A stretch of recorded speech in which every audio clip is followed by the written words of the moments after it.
promise for executive orders, and are you going to take a lead with your party to bring a comprehensive bill to the floor? So, again, on the second part of the question, I'm one of the 3 Republicans that signed on to the bill and got lit up pretty bad by my own party. But there are a lot of people that are supportive. They're just probably not quite as, I don't know what the term is, but willing to go as far as I did.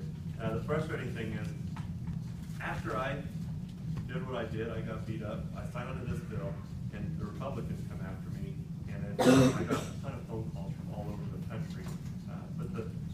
Then I got beat up from the left, those who were supposedly pro-immigration reform.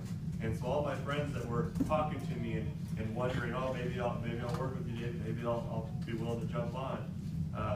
Yeah, they saw that, and that ended that. And we lost a lot of support because of the pro-immigration votes, and that was actually a sad thing to see. Will I be willing to take a lead? I've taken a lead. I continue to take a lead. I continue to work with leadership. I continue to work with all those interested, but I need willing partners, people in the public that are willing to be smart about this. You have a ton of people just on both extremes saying some pretty wild and crazy things about what we're really trying to do. And if cooler heads prevail and we actually come up with a common sense piece of legislation, people stop reading the crazy articles that you might see floating around the internet, but just take the time to ask the question, what's in the legislation, what are we really talking about? I think we'll actually get something good. When you and everybody else stop calling this immigration and start calling what it is, innovation, because they're coming over here and we need to seal the border before you can have any talks about immigration, legal immigration. And part of the legislation, the first part is sealing the border. And everybody agreed to that, those of us who signed on to the bill. And even in the House, when everybody says, members of Congress, let's seal the border, they should pass the bill. Let's start the process so that we can make sure that we go down this path. But just to go on TV and complain about it or make crazy statements on the issue is not being helpful. We have a problem that has to be addressed. We have to make sure we start that process. And so I'm going to continue to make sure that we do this and do it right.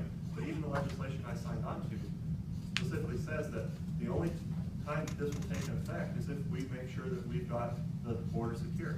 And especially with what's going on now with these kids. I mean, think about that. The kids that parents are spending money because they want to give their kids a better opportunity. I have no idea what it must be like to grow up in some of these countries with some of the situations that these people are going through. And now parents are spending their hard-earned money to help give their kids an opportunity, which I guarantee almost anyone in this room would do the same thing. They're getting here and they're claiming asylum. They're not sneaking past our borders. They're walking right up to our border agents and they're claiming asylum. But the stories that I've heard from folks that even border agents have told me, they're going up to the young girls that are in this process and saying, here's some vitamins, this is a really tough trip, you get this extra energy, and it's birth control because they're most likely going to be sexually assaulted in the process. This isn't a good way to treat people. So we have to have a system that works. We have to have a strong immigration law so that the world understands it has to be clear so that we're not seeing those people try to look for those types of opportunities to put their kids at risk, but still allow our immigration system because that's what our country has been founded on. And when you find those people in our community that have immigrated to this country and been successful, worked really hard, and especially as when you talk to so many people that have been born and raised in this country and sometimes don't appreciate the opportunities here, it's pretty amazing to hear the stories of what people grew up with and now have the opportunity to do here. And I think it's a great example for us as Americans to remember how lucky we are to be here. But it has to be a good working system that's clear, defined, and followed.